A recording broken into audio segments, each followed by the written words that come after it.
जमीन मालिक खड़ा है, जमीन मालिक के होते हुए कोई आएगा जमीन पर कब्जा कर चला जाएगा।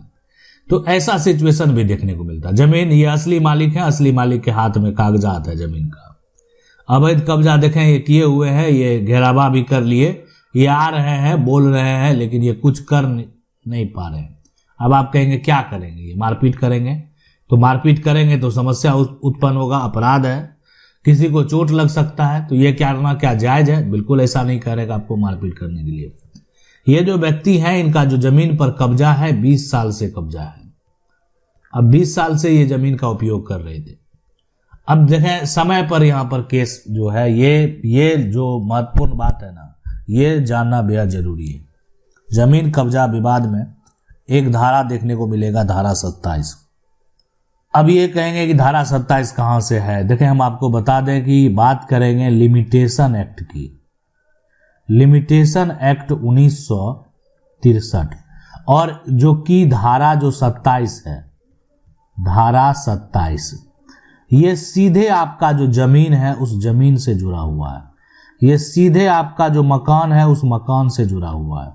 ये सीधे आपके पास जो संपत्ति है उस संपत्ति से जुड़ा हुआ है। तो ये उससे संबंधित जो है ना आपके अधिकार हैं, ये आपके अधिकार से जुड़ा हुआ है। और ये हो सकता है कि अब जो है ना आप अपना सबसे जो बड़ा हक है वो खो देंगे। यानी आप अगर ये सोच रहे हैं ना कि आपका जो हक है ना वो आप हक वो खो देंगे। एक गलती की वजह से आप अपना हक जो है वो खो देंगे, ये बात आप समझ लें। अगर एक गलती की वजह से अगर आप अपना हक खोना चाहते हैं तो ये गलती आप करेंगे, नहीं तो आज के बाद कोई भी व्यक्ति ये गलती नहीं करेगा। और जो एक तरह से ये पहले गलती कर भी चुका है उसके लिए भी उपाय बता देंगे। उनके मन में भी चल रहा होगा कि ये तो मेरे साथ हो गया, अब हम क्या करें, हम कैसे बच सकते हैं, क्या मेरे लिए उपाय है, क्या जो है हम इस एक तरह से दलदल से निकल सकते हैं। तो देखें जमीन कब्जा विवाद हर जगह देखने को मिलेगा। कोई है परिवार का लोग है, जबरन कब्जा करके रखा हुआ है, परिवार का हिस्सेदार है और जबरन कब्जा कर लिया, नहीं ये हमारा हिस्सा होगा। हिस्सा तय ही नहीं हुआ तो उसका हिस्सा कैसे होगा, लेकिन फिर भी जबरन कब्जा किए हुए। अब क्या कर सकते हैं, या तो उसके साथ मारपीट करेंगे, या मान लेते हैं अगर सही आदमी है तो वो आपको हिस्सा दे देगा, ऐसे ही हिस्सा दे देगा। लेकिन बीच में जैसे होता है दादागिरी करना, वर्चस्व दिखाना, तो ऐसे व्यक्ति ज्यादा दिन तक नहीं चलते हैं। मन का उनका एक समय होता है, पर उसके बाद जो है वो धीरे धीरे वैसे करने के चक्कर में जो है अपना समय बर्बाद भी करते हैं और समय रहते धीरे धीरे बर्बाद भी हो जाते हैं। अब है कि लेकिन समस्या आपके साथ भी उत्पन्न वो कर ही देते हैं, इसलिए कि विवाद जैसे ही कानून में जाएगा, न्यायालय में जाएगा, तो आपको भी एक तरह से उसमें न्यायालय में जाना पड़ेगा। अगर कोई भी संपत्ति है उस पर जो कब्जा पाने के लिए जो मुकदमा दायर करने की सीमा अवधि जो है समाप्त हो जाती है, उस संपत्ति पर मालिकाना हक का जो अधिकार है वो अधिकार भी समाप्त हो जाता है। मतलब साफ है कि सिर्फ जो यहाँ पर अगर देखा जाए तो सिर्फ जो केस की अगर बात करें तो केस जो है वो लेट नहीं हुआ, सिर्फ केस जो है लेट नहीं हुआ, बल्कि जो मालिकाना हक है ना, यहाँ पर मालिकाना हक ही वो क्या होगा, खत्म हो गया। मतलब ऐसा नहीं समझेंगे कि सिर्फ केस लेट हुआ, नहीं, मालिकाना हक ही जो है वो खत्म हो गया, मालिकाना हक जो है वो चला जाए। अब जमीन मालिक का अगर मालिकाना हक चला जाए ऐसा कोई कानून, तो आज जमीन कब्जा विवाद में धारा 27 जो है ये आपको समझना चाहिए और ये समझना आपके लिए बेहद जरूरी है। अब दो आदमी है, यहाँ पर दो आदमी है, एक का नाम यहाँ पर जो है यहाँ पर परवीन है, ठीक है, यहाँ पर उसके बाद दूसरा जो है उसका नाम करण है। अब परवीन है और करण है, दो आदमी है यहाँ पर। तो परवीन क्या किया है कि ये जमीन के मालिक है, इनकी खतियानी जमीन है, यहाँ पर खतियानी जमीन है। अब ये किसी को जमीन यूज करने के लिए दिए, मतलब कि ठीक है जमीन का उपयोग करो, कोई दिक्कत नहीं है, ये जमीन के असली मालिक नहीं है। अब ये धीरे धीरे क्या किया कि अवैध कब्जा कर लिया। अब बोल रहा है कि जमीन हम नहीं खाली करेंगे, मतलब उन्होंने धीरे धीरे क्या किया, अवैध कब्जा कर लिया, ठीक है। तो ऐसे सिचुएशन, ऐसे कंडीशन जो है उत्पन्न आपको देखने को मिलेंगे। बात स्पष्ट है कि ये परवीन जो है ना वो जमीन का असली मालिक है और करण जो है उस जमीन पर अवैध कब्जा कर लिया है। अब यहाँ पर जो है ये देखा जाए तो परवीन जो है वो ये सोच रहे हैं कि चलो बाद में देखेंगे, अभी छोड़ देते हैं। समय बीत गया, 12 साल तक जो है 12 साल तक केस नहीं किया, 12 साल तक। तो 12 साल तक अगर किसी ने केस नहीं किया है तो ऐसा सिचुएशन वहां पर उत्पन्न होगी। अब क्या हो गया, अब यहां पर जो है देखा जाए तो धारा जो 27 है लिमिटेशन एक्ट का, ये धारा 27 अब लागू होगा। धारा 27 ये कहता है कि कोई भी यहां पर जो संपत्ति है, कोई भी प्रॉपर्टी है, किसी भी प्रॉपर्टी की बात हो रही है, उसका सीमा अवधि होना चाहिए। सीमा अवधि जो है वो होना चाहिए, जिसको आप बोलते हैं लिमिटेशन पीरियड। कोई भी बात है उसका एक समय सीमा तो होना चाहिए। अगर ये समय अवधि के भीतर कोई भी अपना जो है मुकदमा दायर करता है, अपनी शिकायत लेकर जाता है, मुकदमा अगर यहां पर दायर करता है तो फिर उसका अधिकार होगा, फिर अधिकार होगा।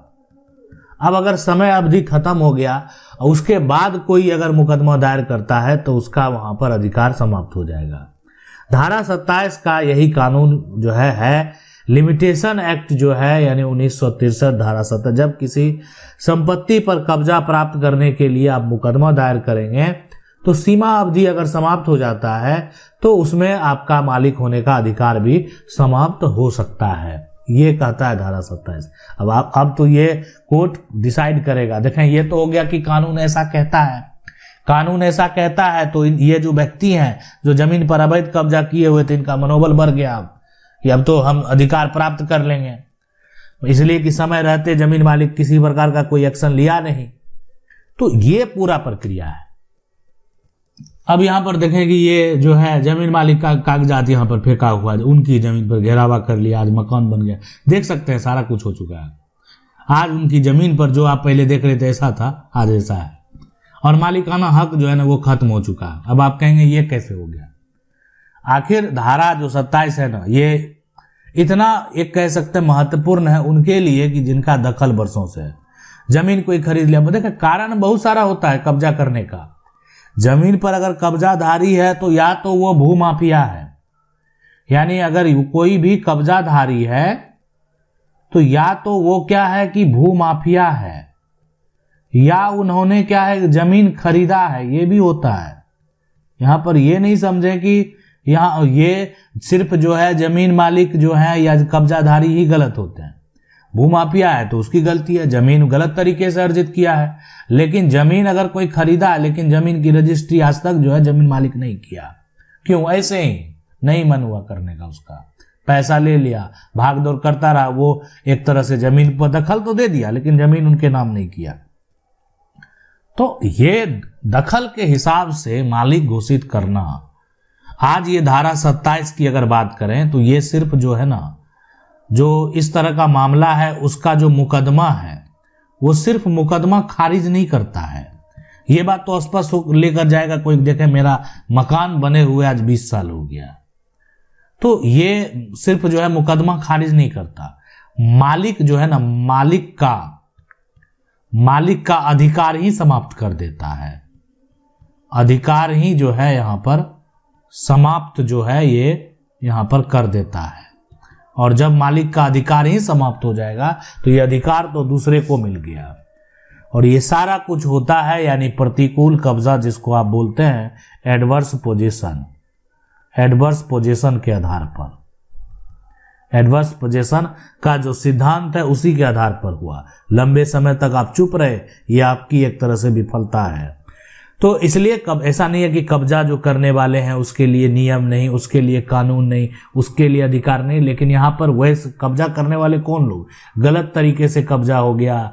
और जो कब्जा है शांतिपूर्ण है, उसका मतलब है उसमें किसी न किसी प्रकार का कोई राज छिपा हुआ है। जमीन पर बहुत लोग तो ऐसा करते हैं कि जमीन अब का पैसा ले लिए, जमीन भी दे दिए, लेकिन जमीन की उन्होंने रजिस्ट्री नहीं की, या किसी कारण बस उनकी मृत्यु हो गई, बहुत तरह के कारण होते हैं। तो ये सारा सिचुएशन कंडीशन देखने के बाद ही निष्कर्ष एक तरह से दिया जाता है कि आखिरकार इसमें क्या होना चाहिए, कैसे होना चाहिए। अब आपके लिए बहुत सारे सवाल हैं। शायद ये हो सकता है कि आपके मन में जो है चल रहा होगा कि आपका जमीन पर जो है, यानी आपका सरकारी जमीन पर कब्जा है, सरकारी जमीन पर कब्जा, तो क्या करें ऐसे सिचुएशन में, क्या हम इससे बच सकते हैं, और आखिर बचने का कुछ टाइम लेने का उपाय क्या है। अगर किसी का जो निजी जमीन है, निजी जमीन पर जो है एक तरह से आप कहें कि 100 साल से कब्जा है, अब ये जो है कब्जा, अब जमीन मालिक का जो है, जो पहले नहीं परेशान करता था अब परेशान कर रहा है, तो ये सब सिचुएशन कंडीशन में हम क्या करें। जो जमीन हम हासिल कर सकते हैं, हमने पैसा दे दिया, हमारे पिता ने पैसा दिया था, पिता ने पैसा दिया और जो बेटा है, पिता की मृत्यु हो गई, अब तो वो नहीं है, और बेटा परेशान कर रहा है, जमीन दूसरे को बेचने की धमकी देता है, क्या करें हम, जमीन कैसे हासिल करें। ये तमाम समस्याएं अगर आपके साथ भी हैं तो आपको घबराने की जरूरत नहीं है, टेंशन लेने की जरूरत नहीं है, सबका उपाय है, कोई नहीं बच सकता है। आशा करते हैं वीडियो अच्छा लगा होगा। वीडियो को लाइक जरूर कर दें, चैनल को पहली बार देख रहे हैं सब्सक्राइब करके जो बेल आइकन है उसको जरूर दबा लें। मिलते हैं अगली वीडियो में, तब तक के लिए जय हिंद।